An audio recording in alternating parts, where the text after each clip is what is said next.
Hello, One Great Earth. My name is Dan. Thank you for joining me.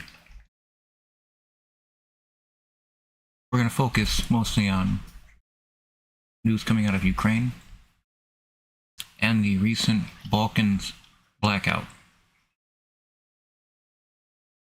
We'll start with the Balkan blackout. Balkan region hit by major power outage during heat wave.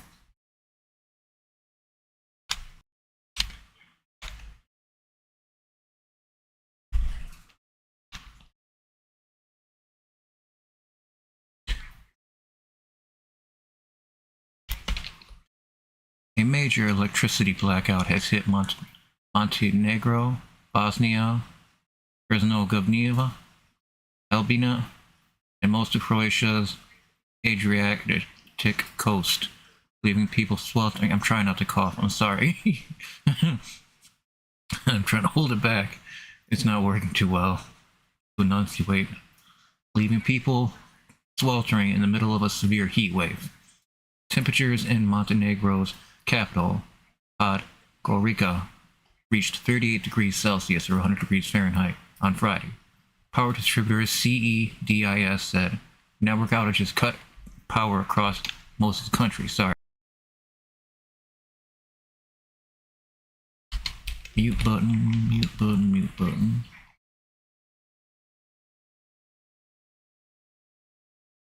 Sasa Mlhavnik,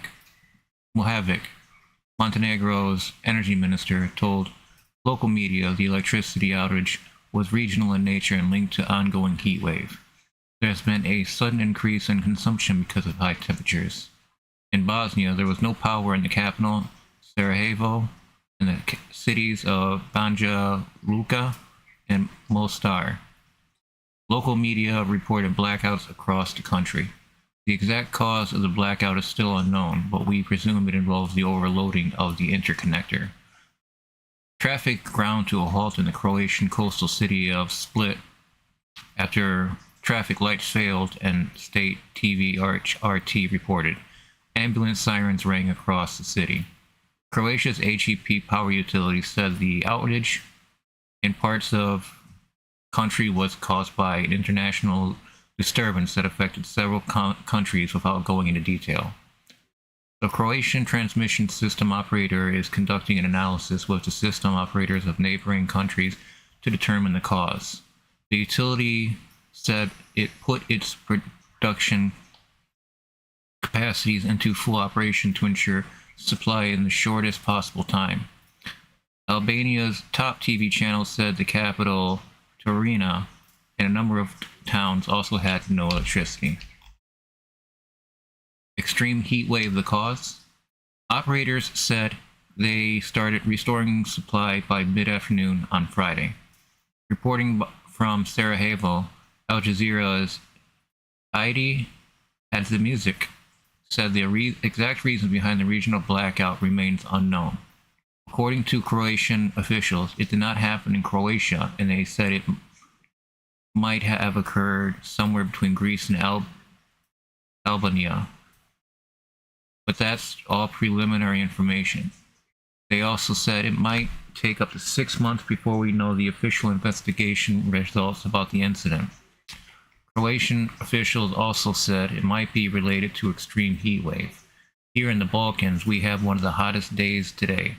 It is almost 40 C, 104 degrees Fahrenheit, and it has affected thousands in Bosnia and Herzegovina,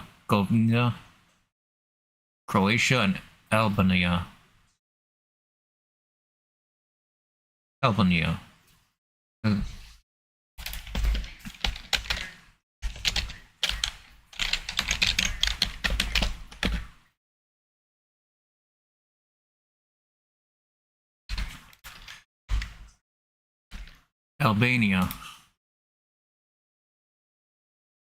I don't know how I got that. I can't even say it in my head anymore.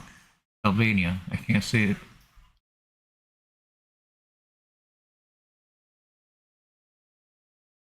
Herzegovina, Croatia, and Albania. It also affecting tourists in the Adriatic region since we are in the middle of the tourist season. Human-caused climate change is heating up the planet at an alarming rate, resulting in repeated intense heat waves, according to the global scientific community. Extreme heat also raises reliance on energy-guzzling air conditioners.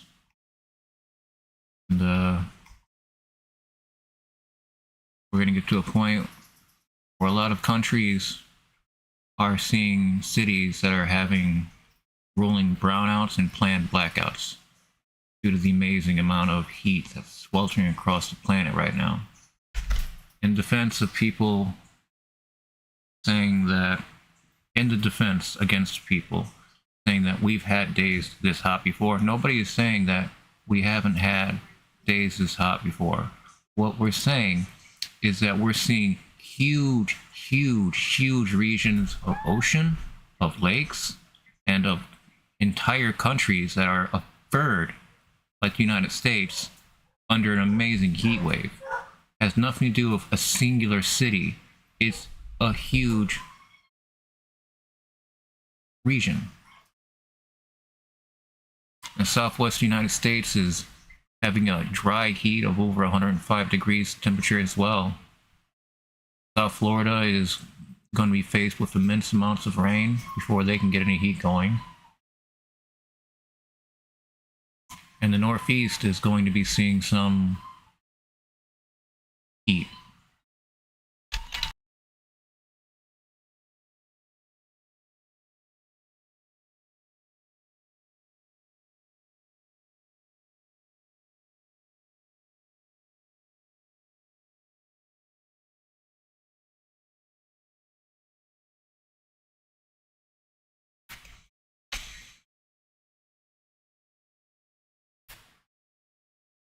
So that's the blackout heat. Old cities.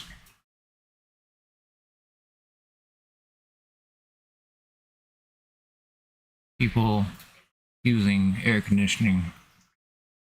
It is not a sin. It saves lives. But too many people using it at once can strain the system. Now nobody can use it. Why wasn't there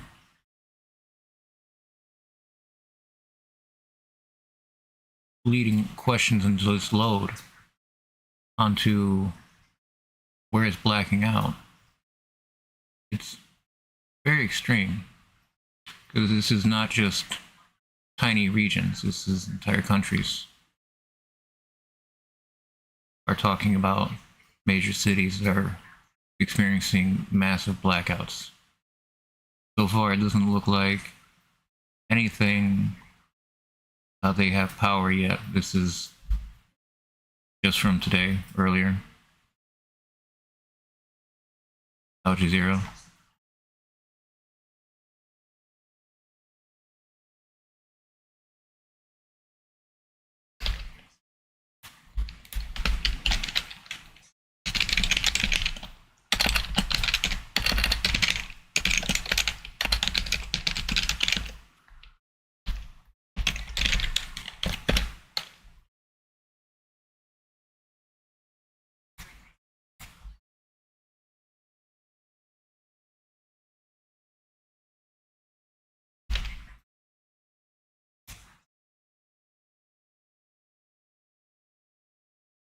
Ukrainian unit says frontline fighting difficult.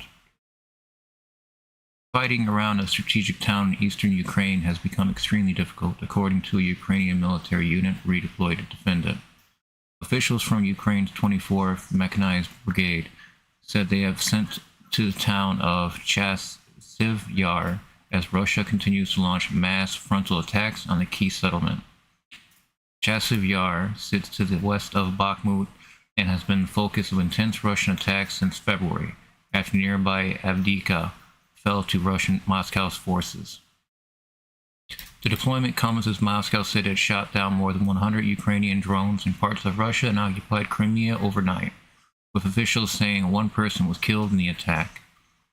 Russia's advance in the Donbass has been steadily gaining momentum since the beginning of 2024, with Kiev's under-resourced forces struggling to hold the line. When Russia launched its full-scale invasion in February 2022, its declared goal was to seize the entire Donbas region made up of the Donetsk and Luhansk. Moscow's forces seem to have focused their recent attacks on Chasiv Yar, which has a pre-war population of around 12,000 people. Losing the hilltop town would make Ukrainian cities in Donbass even more vulnerable to Russian attack. According to the Institute for the Study of War, Russian capture of Chasiv Yar would be operationally significant. It would give Moscow's forces favorable positions from which to launch offensive against Kostyantynivka and Druzhivka, cities that form the southern portion of the Ukrainian defensive belt. Since dawn on Friday, Russia has made 3 attempts to approach cities near Chasiv Yar and Klishivka. Ukraine's General Staff said in an operational update. The 24th Mechanized Brigade, which has been redeployed to Chasiv Yar, said on Thursday evening, the situation in and around the town is extremely difficult. The enemy is constantly organizing massive frontal assaults and is also trying to bypass the settlement from the north and south. It added that Russian forces were mercilessly shelling the area, because when Russia starts firing, they fire in all directions. They don't, no imagination, no strategy, just boom, boom, boom, boom, everywhere. This is Avdiivka, where Ukraine had to pull out of due to mounting Russian advances. Limited Russian control, so you see here the front line of the war in Ukraine is equivalent to the entire coastline of California. It's a massive war. Do not let it be downplayed or underreported. It is a massive war that is taking place. And with the United States finally giving them the, I don't even know what to call it anymore, it's been called so many times, so many different things.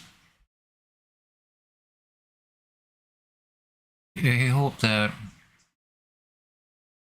Ukraine is able to push back at least back to Avdiivka, back to Bakhmut.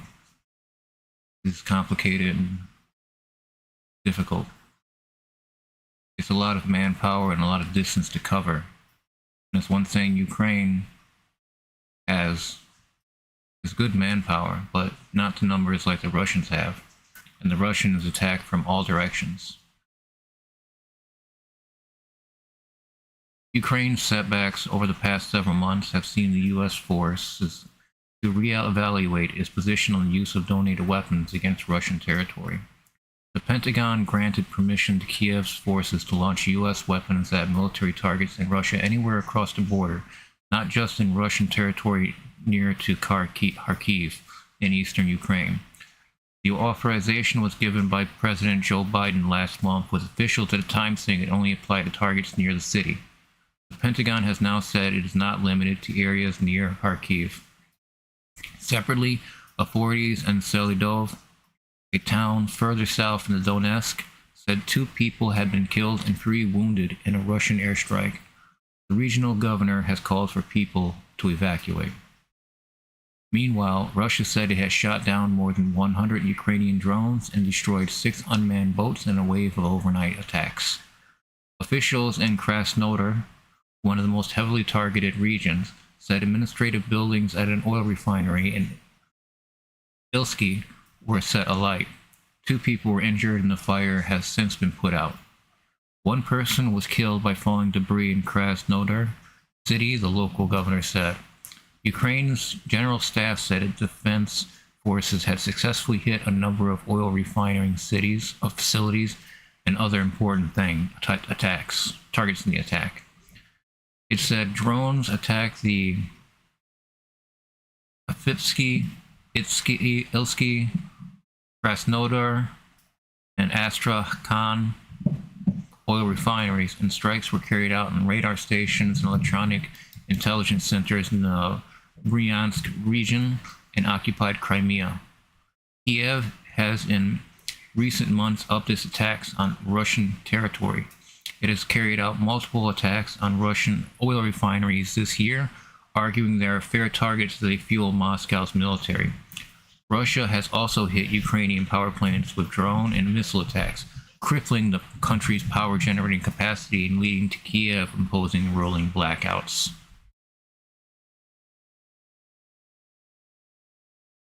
There is no rebuilding these thermal power plants that are being targeted, these power lines and utilities and communications. Russia is precision targeting Ukrainian facilities that are desperately needed for the war. And Russia knows that. There's no military around these sites. Over 90% of Russia missiles and rockets are targeted at civilian targets, not military. And it's been a lot.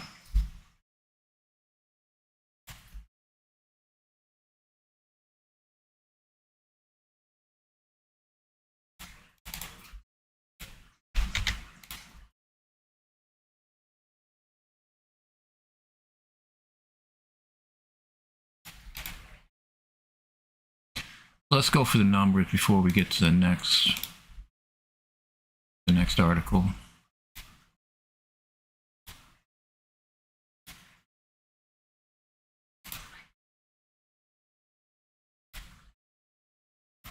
Losses of the Russian occupiers in Ukraine from February 24th, 2022 to June 21st, 2024.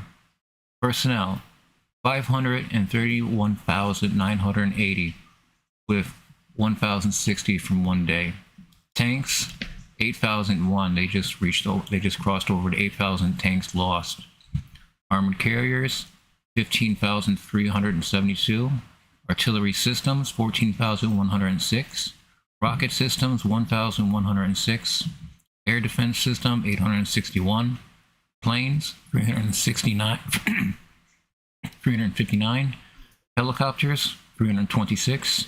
Unmanned aircraft 11,260. Cruise missiles 2,298. Warships 28. Submarines 1, and that's without a navy.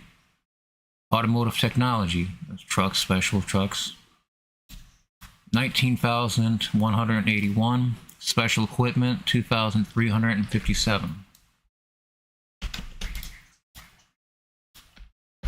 Those are the numbers of Russian losses in Ukraine since the start of the war. Now this is a crazy one from Euromaidan Press reporting from Ukraine. Frontline report. Ukrainian forces target Russians hiding in water pipes in Donetsk Oblast. Russians attempt to use the local water pipe network to covertly amass an attack force near Chasiv Yar. Backfired spectacularly as Ukrainian drones detected and eliminated soldiers inside the pipes, leading to severe losses that enabled successful Ukrainian counterattacks.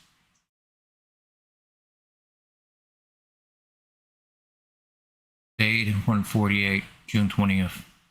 Today there are a lot of updates from the Bakhmut direction, Donetsk Oblast. The most interesting news comes from the southern flank of Chasiv Yar. Here the Russians launched a series of attacks to use the canal crossing to enter the Navi district. However, Ukrainians not only repelled these assaults but also launched a series of counterattacks, successfully pushing Russians off the canal crossing altogether. Russians' attacks on Navi district. As mentioned in my previous reports, Russian forces reached the canal crossing south of the town to launch an attack on the Navi district.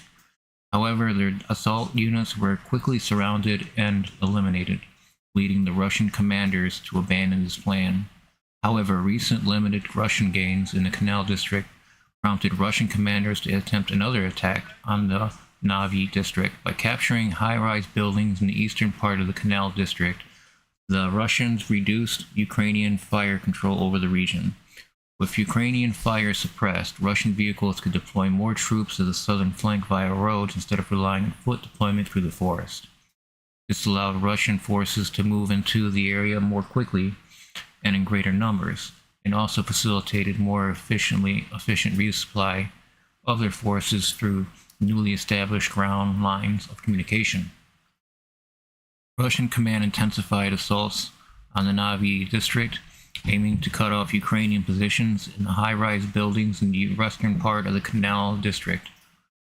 Advancing in the Navi district became an appealing option for Russian forces because the area is comprised entirely of residential houses, which are easier to destroy and capture compared to the reinforced high-rise buildings in the Canal district. Why Russians need Navi district? The Russians cannot use glide bombs to suppress Ukrainian positions in the Canal district because their own troops are holding positions there as well. This needs to avoid friendly fire prevented the Russians from launching further frontal assaults in Canal, leading them to focus their efforts on the Navi district instead. To advance on Navi, Russian forces would first need to establish a bridgehead on the western side of the canal and secure positions on nearby forts. If successful, assaulting Navi would allow the Russians to target the roads connecting the western and eastern parts of the town, which are separated by the canal. This would disrupt Ukrainian supply lines to the Canal district, potentially forcing Ukrainian fighters to withdraw from the area. Furthermore, securing positions in Navi would enable the Russians to launch attacks towards the center of the Chasseur Yar. Nazar Voloshin, the spokesperson for the Ukrainian Fortstsia group of forces, stated that the Russian fighters made no gains on the western side of the canal. The Ukrainians have established a line of powerful fortifications along the canal, which are concealed within the forest and consist of dugouts and trenches. Ukrainian forces eliminate Russians in water pipes. For this reason, the Russians decided to exploit the local network of water pipes to covertly accumulate forces. Their plan was to launch surprise assaults from the pipes with a large number of troops simultaneously. The goal of this new tactic was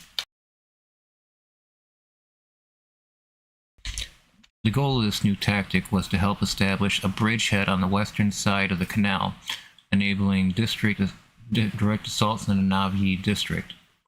Unfortunately for the Russians, the Ukrainians maintained constant surveillance and reconnaissance over the pipes using drones.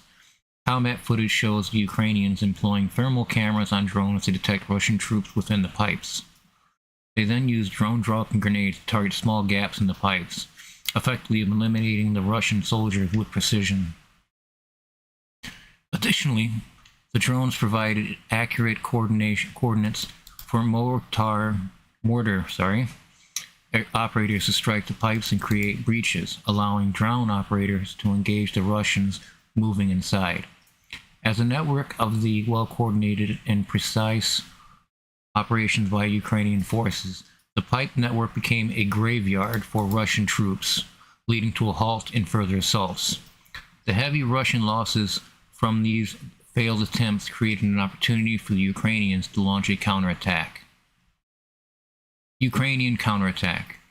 Geolocated footage shows a Ukrainian armored vehicle operating on the eastern side of the canal crossing.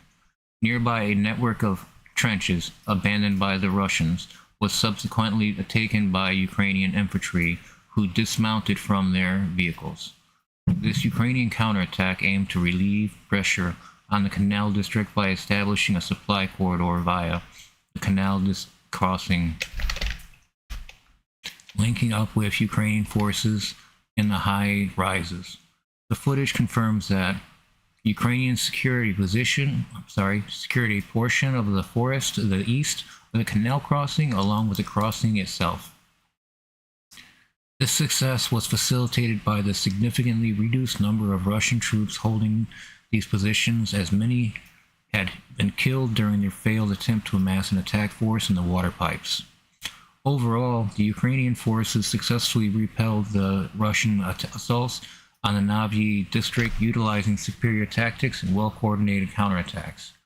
The Russian failure to cross the canal and establish positions on the other side resulted in severe losses, allowing the Ukrainians to exploit weaknesses in their defenses. Furthermore, Ukrainian counterattacks can widen the supply corridor to the canal district, using the canal crossing to resupply the strongholds and the high rises.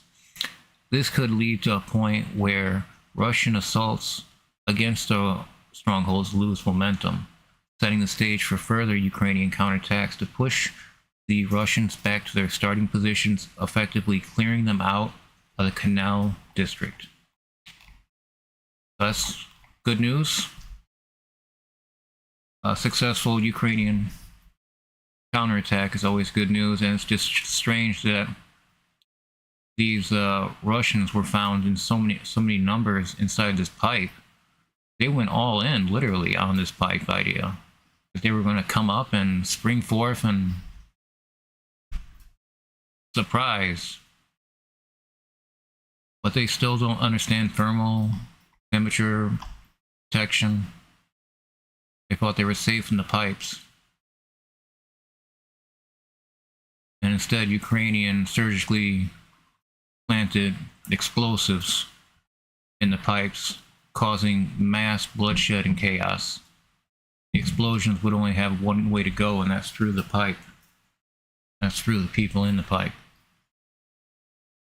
It become a graveyard is not something that is said lightly. No telling how many people were actually in the pipe, because it's probably they were pushing forward through it.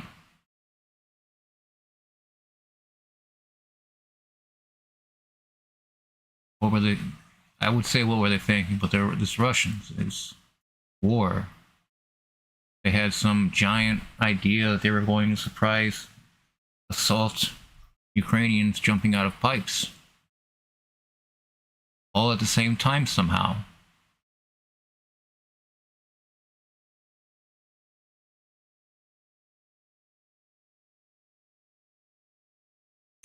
So this is good news. Trying to end on some good news, and it sounded like this was some good news. While it's a successful counterattack and Russia have taken heavy losses, at least 1,000 in the last day might be related to this. Heavy losses. I thank you if you're just not joining us. I am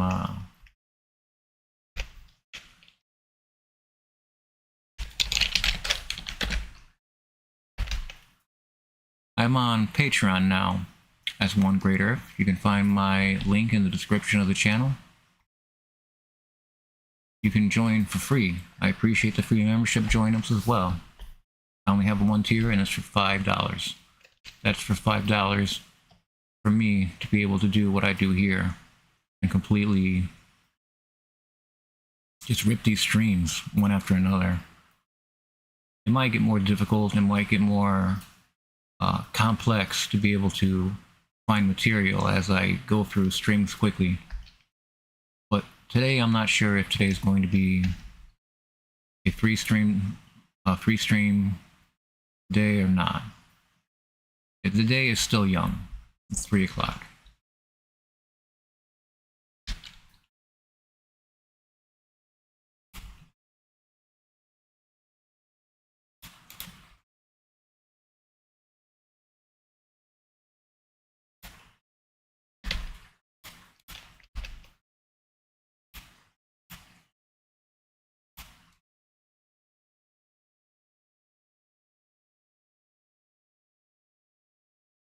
All right, let's see.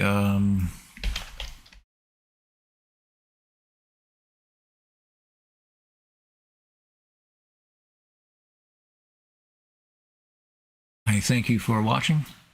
Please, if you haven't already, like the stream, subscribe to the channel. It helps me out immensely and keeps me motivated in putting out climate-related videos like this you see today. Climate and one greater. This is not just climate-related. It's so much more than that. I bring it in here to talk about it, to give updates regarding Ukraine's front line, which is massive. Thank you again. Please take care.